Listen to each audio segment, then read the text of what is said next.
So eclipses come back every 18.6 to 19 years in your chart to the same place. They hang out there for about a year and a half. They affect individuals in the similar ways that they affect economies and the world.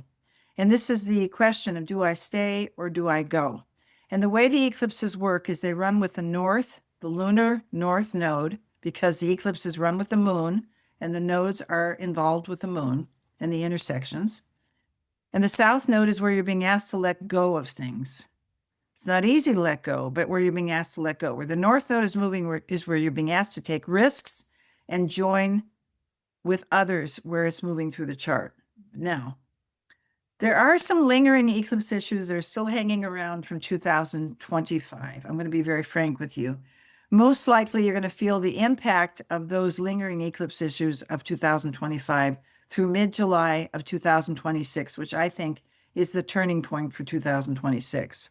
One of the things that was triggered this spring was the trade wars, which are still on. We never know what's going to happen. I found this great cartoon, I think from LA Times. If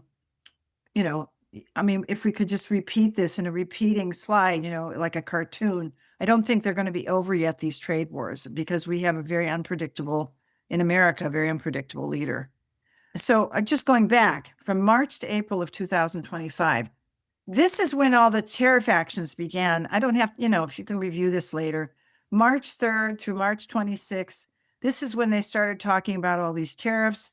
March 12th, important date, the U.S. imposed a 25% tariff on steel and aluminum, which is, by the way, Saturn rules iron and steel, from all countries, including Canada, Mexico, effective that day. That threw everything into a tizzy.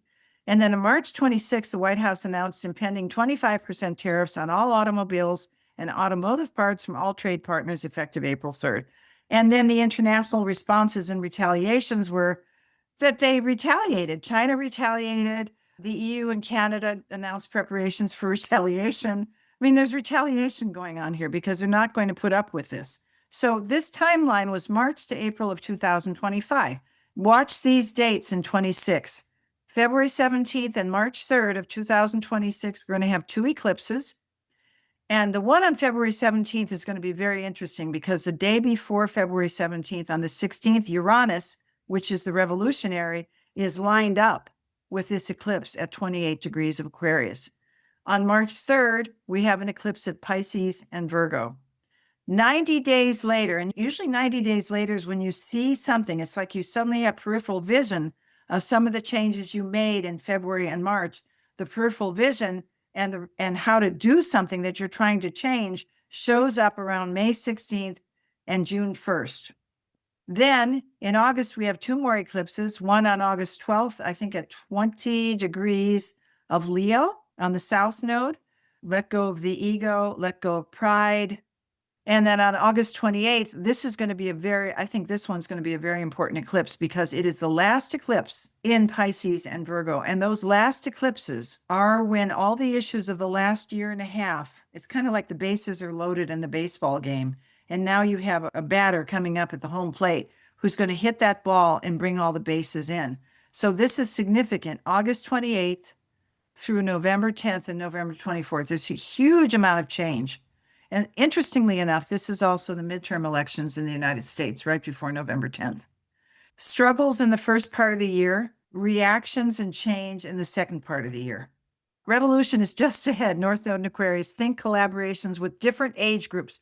This is going to be very important. Engage the power of the group. This slide, these are dates that I call light bulb moment dates throughout 2026, because every single one of these, or most of these dates, have an association with Uranus, which can suddenly change things. That's a revolutionary, out of the box when you least expect it opportunity, being in the right place at the right time, walking into thinking about something that you need to get done, and suddenly keeping open on how it's going to be done without judging it, and people showing up. These are all the dates of these changes, and also big surprises in the news regarding the political climate.